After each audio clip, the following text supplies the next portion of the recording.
যদি সুইসাইড করার হইতো আগেই করতো। তিথির বিষয় যখন ও ফার্স্ট জানছে তখনই করতো। এমন কিন্তু না যে অল অফ এ সাডেন ও শখ খাইছে ও ঝুলে গেছে, ব্যাপারটা তা নয়, আগে থেকেই জানতো। ইকরার সাথে যতটুকু আমাদের কথা হয়েছে, ও নেপাল যাবে, ও বাসা থেকে বাসা শিফট করবে, ও জব করে আলাদা লাইফ করবে, আলভির সাথে ডিভোর্স যাই হোক, ও সব কিছু ওর মাথায় সেট ছিল। থাকে না কিছু মানুষ যে আমারটা আগে, ঠিক আছে, আমি দরকার পড়লে 10 জনকে মেরে পেরোয় আসবো সমস্যা থেকে, ও এরকম, ঠিক আছে, ও কত ফাইট ব্যাক করার মতো মানুষ। জানি না কি হইলো হঠাৎ করে তো ইকরা সুইসাইড করার মতো মেয়ে না। সকালবেলা লাস্ট কি হয়েছে ওইটা আপনারা একটু বের করার চেষ্টা করেন। লাস্ট কলে আসলে কি হয়েছে ওইটাই জানলে হয়তো বিষয়টা জানা যাবে, কারণ তার আগ পর্যন্ত ইকরার সাথে যতটুকু আমাদের কথা হয়েছে, ও নেপাল যাবে, ও বাসা থেকে বাসা শিফট করবে, ও জব করে আলাদা লাইফ করবে, আলভির সাথে ডিভোর্স যাই হোক, ও সব কিছু ওর মাথায় সেট ছিল। ও যদি সুইসাইড করার হইতো আগেই করতো। তিথির বিষয় যখন ও ফার্স্ট জানছে তখনই করতো। এমন কিন্তু না যে অল অফ এ সাডেন ও শখ খাইছে ও ঝুলে গেছে, ব্যাপারটা তা নয়, আগে থেকেই জানতো। সুইসাইড করার মতো মেয়ে ইকরা না।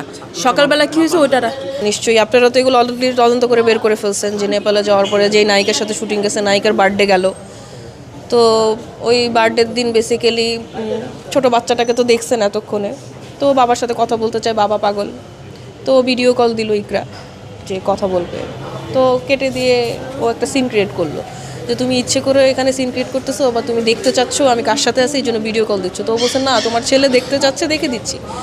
তো ও বারবার কল কেটে দিয়ে ওই মেসেজটা দেওয়ার পরে বলে কি তুমি আমার ছেলেকে সিম্প্যাথি কার্ড বানায় এরকম আমাকে এরকম মানুষের সামনে ছোট করতে যাচ্ছ, ডিস্টার্ব করতে চাচ্ছ।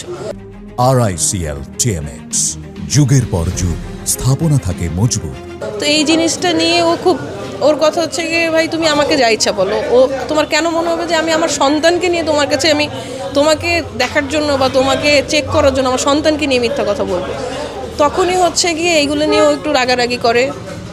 ওই মেয়েটাকেও কিছু মেসেজ পাঠায়, ওই মেয়ে আবার ওখানে সিন ক্রিয়েট করে, রাগারাগি করে যে আমি যেটা হয় যে যেহেতু পাঠাইছে, ও ইকরা পাঠাইছে, ওর মেয়ের কথা হচ্ছে গিয়ে যে আমার বার্থডের দিনে ওর এগুলো করতে হবে, সামথিং লাইক দ্যাট। তো এগুলো নিয়ে ঝামেলা হওয়ার পরেই হচ্ছে গিয়ে বেসিক্যালি যেটা আমরা ইকরার মুখ থেকে শুনছি যে আলবি তখন এই স্ট্যাটাসটা দেয়, অ্যান্ড মোটামুটি এগুলো নিয়েই একটু ছিল। তখন হচ্ছে ও নিচে কমেন্টও করে কিন্তু, যাও তোমাকে মুক্তি দিয়ে দিল, মুক্তি পেয়ে গেছো বা সামথিং লাইক দ্যাট।